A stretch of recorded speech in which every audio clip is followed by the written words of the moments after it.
session. We're delighted to have you with us as we discuss the company's strong start to the financial year and hear directly from the agency's leadership team on performance highlights, market conditions, and the outlook heading into the spring-summer selling season. Joining us today are Paul Niardone, Executive Director, and Andrew Jensen, Chairman of the agency group. Before we begin, a quick reminder that this session is being recorded. Following the presentation, we'll open the floor for a Q&A session where you'll be able to submit questions directly through the webinar platform. We'll aim to cover as many as we can, with time allowing. The agency recently reported a very strong first quarter, featuring a 26% year-on-year growth in gross commission income to $37.4 million. Over $2.3 billion in property sales nationally, nearly 12,000 properties under management, and $140.5 million annualised GCI run rate, supported by the ongoing recruitment of high-performing agents and an ever-expanding pipeline. Importantly, the business remains operationally cash flow positive and continues to invest in scalable growth initiatives. A full investor presentation has been or will be shortly lodged with the ASX, so we won't be going through the full deck. Rather, we will not go through every slide of that deck. Paul and Andrew will focus on the key quarterly results, operational performance, and outlook for the remainder of the financial year. So, without further ado, I'll hand over to Paul and Andrew to present the agency group investor update. Paul, Andrew, over to you. Thank you, Dave, and thank you everyone for joining us. It's exciting to be able to present these strong results for the quarter, coming off an improved financial year. You'll see with the stats when we get to the first page, we'll go through some key highlights that reflect the strength of the quarter. So if we might start with the revenue, you can see we're up over $3 million for the quarter when compared to the first quarter last year. As Dave mentioned, GCI has grown strongly to $37.4 million for the quarter, as opposed to $29.6 million in the previous year. The number of properties sold has gone up to 2.3 billion from 1.7 billion. And the number of properties sold has also gone up to 1,788 compared with 1,629. On the property management side, we've also had good numbers. Our property managements now are 11,895. And our number of agents have increased only slightly, 20. But the focus of the company has now been on recruiting quality agents. And that is being paid off when you look at the GCI being written. When we look at that, so the current run rate is now $140.5 million, which is strong at $15 million annualized of the GCI, which is a great start to the year. And it shows that the people that we have put on are actually strong performers. Property management, again, due to the scale that we have, we've increased the number of properties that we've managed by 165. When you look at property management, they're roughly worth $8,000 each. And I think one of the things that gets missed with our company as opposed to other real estate companies is that they belong to the company and we're growing a strong asset in that area. At the moment, our management valuation is around $39.1 million of that rent roll. Yeah, look, just on the 37.4 million GCI, in fact, if we go back 6 years ago, back to financial year 2019, that was the full year actual numbers for that financial year. So it's over 6 years ago, that was our full year. So the quarter is one of our strongest, obviously, in record. We've also started strong in October, which I'm happy to announce, but I think people will come to the question around this, always 1,708 transactions versus the 1,600 odd. There's not a lot of transaction growth there compared to the 2.3 billion to the 1.7 billion for the quarter last year. And that's because we are a national business and obviously it's segmented to the East Coast and West Coast. We are starting to see obviously tight stock levels over in over in Perth, but this demonstrates the value of being a national business where it tightens in one market and we're growing on the East Coast, still in infancy markets, which I think if we can go to the next slide, it demonstrates where we're still in our infancy in certain markets, which is shown here. Queensland and Victoria, we're actually gaining momentum. We've got grabbed market share in these markets. They're strong markets that we don't have a solid presentation yet. However, they are starting to contribute to our sales volumes and seeing a lot of uplift, I suppose, from a GCI point because the market is strong in these markets at the moment.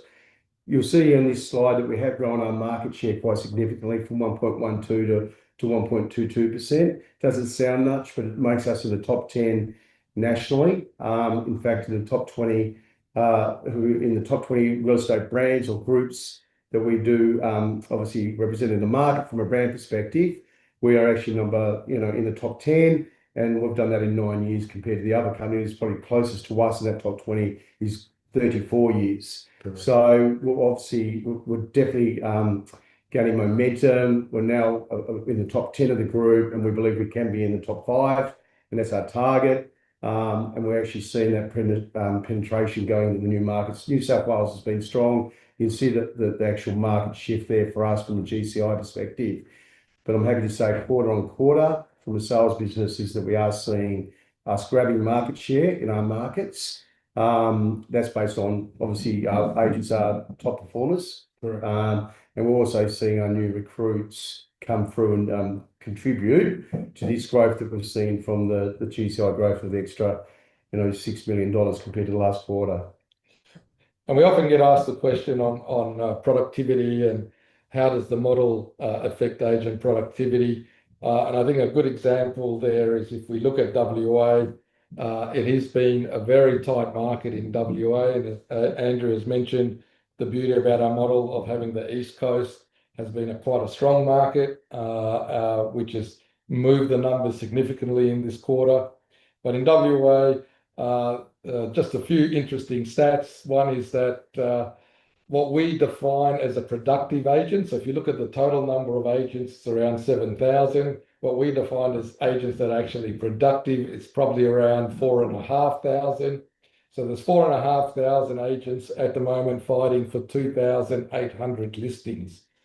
And if you look at those numbers, we probably account for 3% of the agent numbers, but we're listing 9% of the properties. So I think that goes a long way to show that our model does help agent productivity. And obviously demonstrated by number 2 in the market in WA from a branding perspective as a real estate group. I will go to the next slide. This is basically building a bridge just to demonstrate where that growth has come from. As mentioned previously, we've had new recruits that started in the last 12 months from that previous quarter. Half of that growth, nearly 50% of that growth is from those new recruits that have joined us. And 50% is actually increased productivity of our agents, predominantly on the East Coast, as we see the market conditions change. But also the fact is that our model is reflecting our agents being more productive based on what tools we're giving them. And obviously our training academy that we've launched, it is actually starting to see that we're actually getting the benefit from our existing agents. And we see that continuing moving forward based on if the market continues where it is. We see this obviously always increasing over the next few quarters. Yeah, and I think we've always said that to help this productivity, we've been investing in technology to assist the agents, but also we've been investing in training. In the new year, we hope to announce that we have even strengthened our training department within the company that allow our agents to access this course at any time they want and to actually pinpoint the skills that they're actually looking for. And that's probably the training piece, which we do see growing, is actually for our secondary agents, which is our primary agents having teams, building teams. As we've talked about before, 1 in 10 of our agents that's a primary agent actually does write more than 1 million GCI in commission, which is quite significant. There wouldn't be many groups that can say that as part of their business. We're actually seeing that they can actually write more. They want more secondary agents to grow. With our model, they can do that. They don't need premises. As you're aware, they can go to one of our hubs, or they can build teams in their own office if they so like. And we can actually help them develop by bringing in this new training process. So we're looking forward to getting the benefits from that in the next 6 months. Next slide.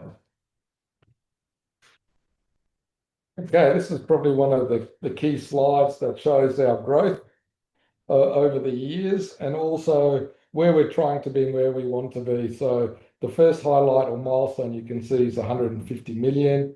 And as the slide says, we're on a run rate of 140 million at the moment. So I'd say we're getting very close to getting to that milestone. The 200 million is the number we always talked about as delivering a very solid profitability to the company. And you can see the numbers haven't moved up that much, but it's the GCI, which again reflects in quality agents coming across to us and joining us rather than just putting bums on seats. So yeah, so if you look at the last quarter, I suppose, Paul, from our perspective, is that with the 140, that's what we've achieved. We've got between 15 to 18 million in the GCI pipeline. And when we talk about our pipeline, we're actually talking about we've had connectivity with multiple meetings with those agents that would contribute to that GCI component. This is not just one meeting, we've had a meeting with them. This is actually meeting with agents that we believe there's a very good chance or 50% chance that we can move forward with them. And that's obviously growing all the time and goes up and down based on the activity of recruitment that we're doing with our GMs in each state. And we actually have put on additional recruits across the country to help us expedite that recruitment process. So we will start hopefully seeing that benefit. Next slide. All right. So transaction volumes, again, all heading in the right direction. It's got the comparison of what's happening nationally, where you can see it's pretty flat. Where we're aiming, we've been putting growth on it. And again, I think this reflects on the productivity of our agents and the quality of our agents, because you can see the percentage growth here is larger than the recruitment numbers. But again, it just goes to reflect that we're doing the right thing in supporting the agents. We're delivering to them what they need. We always said the agents are our clients, and we need to get them to focus on just listing and selling and to take the other noise, the non-productive activities away from them. I think this slide is a clear indication that that's happening when you can see the commission growth in the business. Yeah, I think what the key thing message is that we always work on a basis on the first slide there.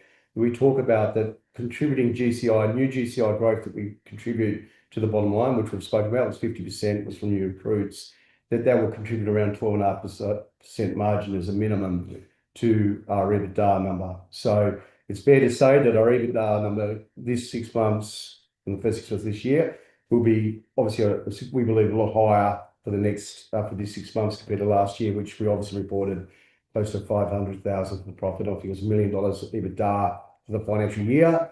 So this GCI growth is going straight to the bottom line from those agents that are new and that have joined us in the last 12 months. Yep. Next slide. Thanks, Dave. Now, property management, it is a very key part of our business as well. And it is where our asset value lies. You can see it's much more significant than our market cap, and that's why we believe that the agency is a great investment at the moment. But you can see the growth that's happened in our property management division, both from an organic perspective and also our relationship with MDC Trilogy. They've both been growing, which is very important. I think most people know that we've touched on the past that we're now exploring how we can turbocharge this in a fund. And the way that they would work with us in that it'll grow not only the property management division, but will turbocharge our recruitment as well in terms of number of agents and GCI. We've been doing a lot of work on that as a board over the last 9 to 12 months. And it's very important that we've taken our time to do this properly. It is a big step if we move into this direction. And we've analysed the models and the numbers through and through. And I think we're almost at a point ready to move on that. Yeah, that'd be about right. Well, in properties under management, obviously the key measurement there is our management fees, which is where it is a marketable asset. management fees are obviously got a value in the market, is recurring revenue. For example, over 500 transactions of rent rolls were sold. It's estimated in the last 12 months. So it is an asset that is exchangeable and it trades regularly in the real estate market. So it demonstrates this value is there, it's available, it's a visible asset. And with our growing rent roll at the moment, which we collected, I think, over $100 million in rent from tenants in the last quarter, and it's growing consistently. With our revenue, we estimate that we'll have 15 million in property management fees alone off our own asset, excluding the Trilogy assets that we've got under management. So we're aiming for sort of recurring revenue on an asset. It is growing. It's growing over $2 million in the last 15 months. And that 2.4 million, let's be realistic, it's nearly 20% of our market cap at the moment. So that's just in the growth value. And that's obviously not demonstrated in the share price, we believe. So it's an asset we really look at, we're growing it, and it obviously contributes very positively to our bottom line. Yep. And with Macquarie Bank now, our facility is only running at 26% LVR. The facility is available to 40% of the LVR.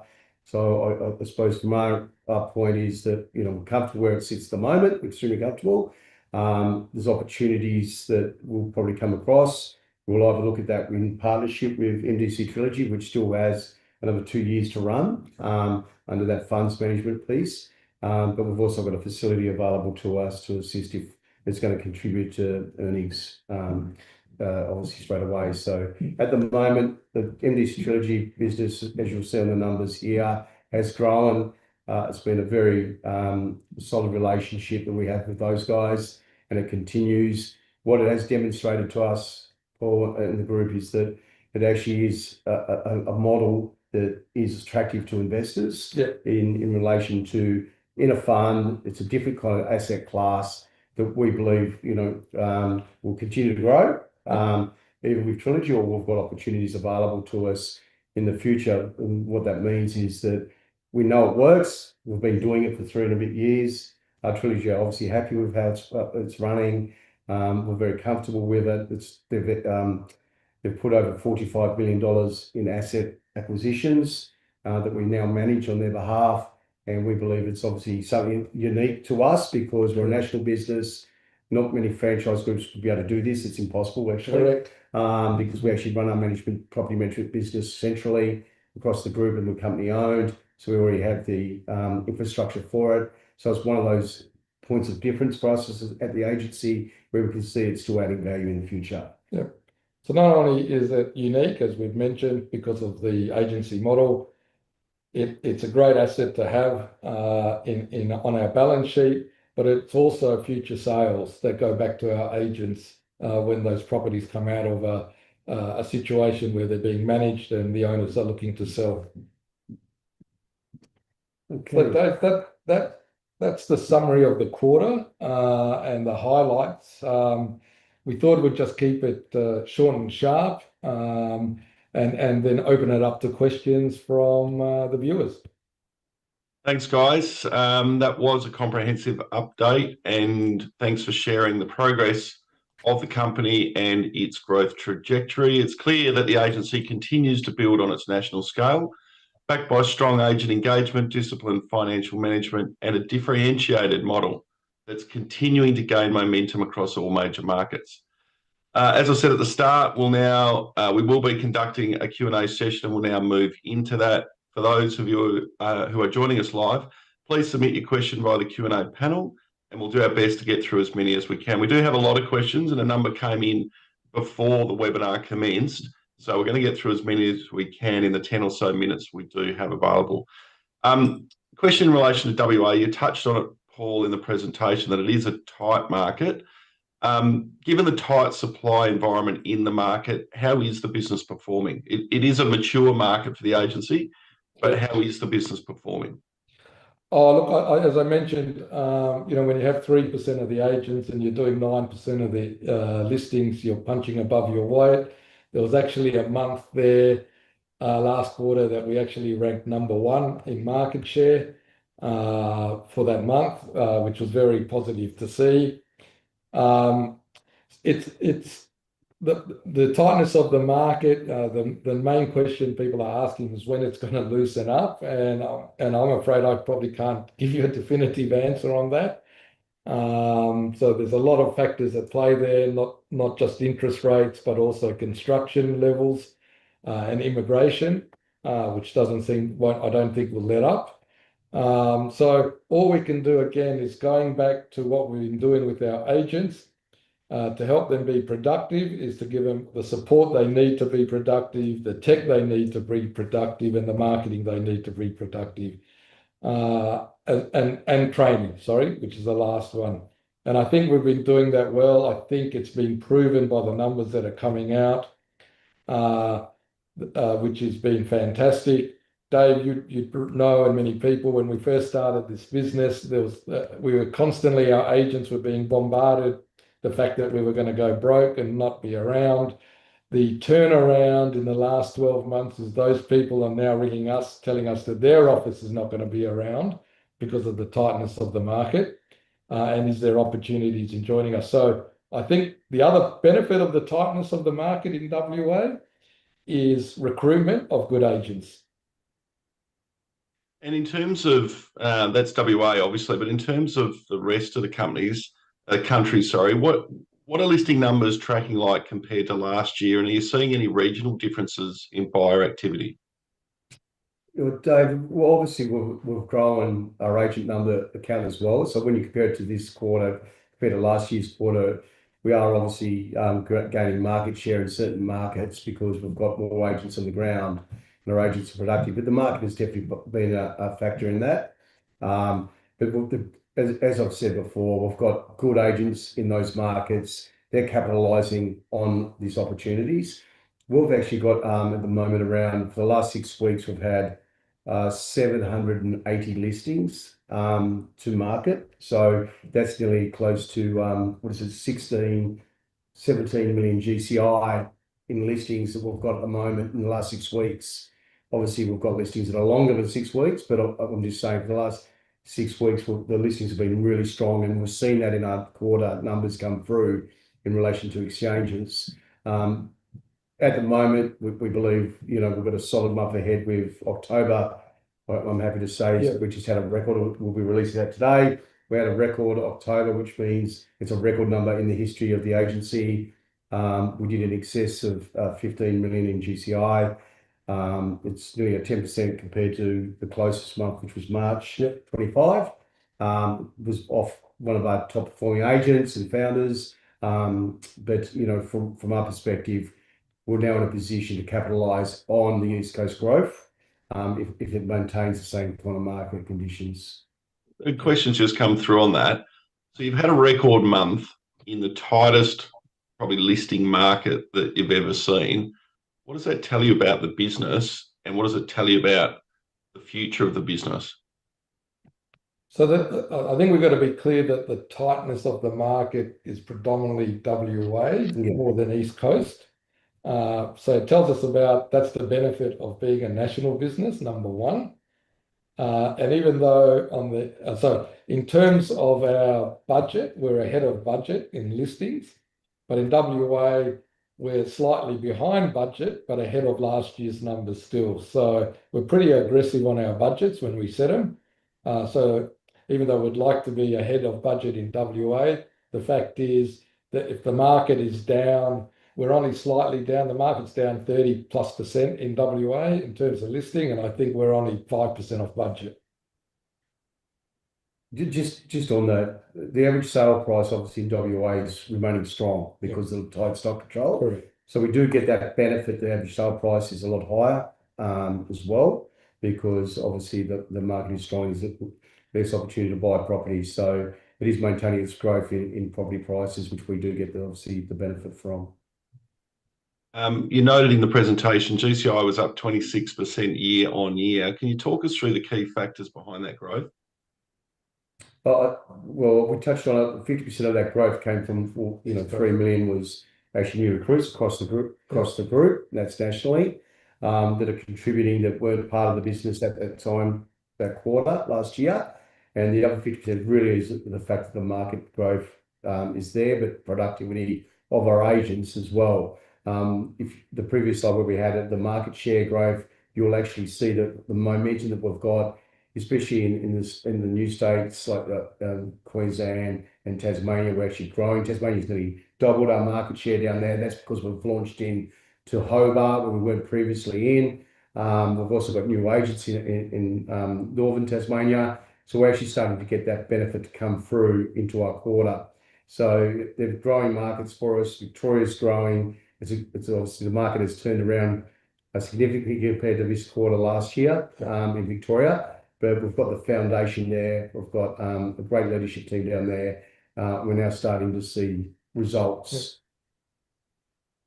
I think the foundation of the leadership in Victoria, Queensland, being the more immature markets, if you like, is starting to shine through. And they're doing a great job in recruitment down there and also in sales. You touched on balance sheet strength. How does that position the business to take advantage of further growth opportunities or acquisitions?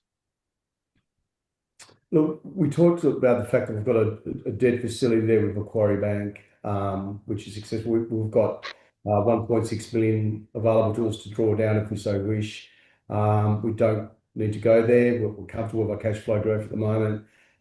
We will obviously have that asset there to look at opportunities, but any opportunity would have to contribute net profit, not EBITDA, but net profit to us in the first 12 months. We wouldn't be looking at anything. At the moment, we don't necessarily need to go into a new market such as South Australia. We've already got the foundations already built in all the markets we're in. We believe we need to capitalise on those markets first before we do head into those markets that we're not present. And at this time, I feel that the balance sheet is in a position where, if anything, over time in the next 12 months, we can look at reconsider what we do with a positive cash flow. This might be more of a statement than a question, and I apologise because I'm not sure when it came through. I think it was during the discussion around property management, but the comment was, would it be right to assume this growth we're seeing is now hitting the bottom line while also funding the growth in all the states? I think it's talking about the growth in GCI, but potentially also the wider income. So essentially, is the income and the revenue you're now seeing actually dropping through to the bottom line, and funding the growth in the states? Yeah, look, that is a fair assessment. On the property management side, look, on average across our portfolio nationally, we earn around $2,600 per property management. That's on an average blended basis. So every property that we actually obviously bring on, there might be some direct cost to that, but we are obviously, from a revenue piece, it's $2,600 per property per annum in management fees and ancillary fees. We obviously do get that benefit if we're putting and growing that market. That's obviously one reason why we love our property management portfolio. The other, back to our GCI growth, yes, that is correct. The GCI growth that is being contributed by new agents is obviously contributing straight to the bottom line. Just conscious of time. Got a couple of questions to go, and I do apologise if we do miss some. We will get to those directly post the webinar. Property management portfolio has grown to nearly 12,000 properties. What's the growth outlook for this division? That's a good question. I mean, obviously, we're very focused on it, on the PM and improving our processes and technology. So it's been embedded in the agency model from the beginning. So our referrals from our agents is quite strong, probably above average to other companies, which is fantastic. And that then goes along with having to provide the service to keep the managements. So we believe we'll still keep growing our rent rolls organically as well as through acquisitions, but the important part is through organic growth. Last question. What are the key priorities and catalysts investors should watch for in the second half of full year 26? Oh, that's a Good luck. Yeah, look, So from our angle is that obviously if the market continues the path that we're seeing, and I know our pipeline ahead of us. We've seen in our numbers, we've demonstrated that new recruits do contribute growth to our GCI and bottom line. If we continue down the path we're tracking at, which we continue to give quarterly updates on our agent growth, as well as the market conditions, we see that we're going to obviously have the next 12 months is going to be a solid 12 months for us. Thanks, gents. That does bring us to the end of today's webinar. Short and sweet, but we got through a lot and answered a lot of questions. So, guys, thanks for your time. That's all right. And Dave, if people have other questions, just make it known that they can reach out to Andrew and myself at any time to have a discussion. Okay, thanks, gents. Now, on behalf of everyone at the agency group, thank you for joining us and your continued support. A recording of this session will be made available shortly, and we encourage you to review the full investor presentation now available on the ASX platform for further information. As Paul and Andrew said, reach out if you've got any questions, more than happy to answer them at any time. So thanks, Paul and Andrew. Thank you. And thanks everybody for tuning in. Have a great day. Thank you.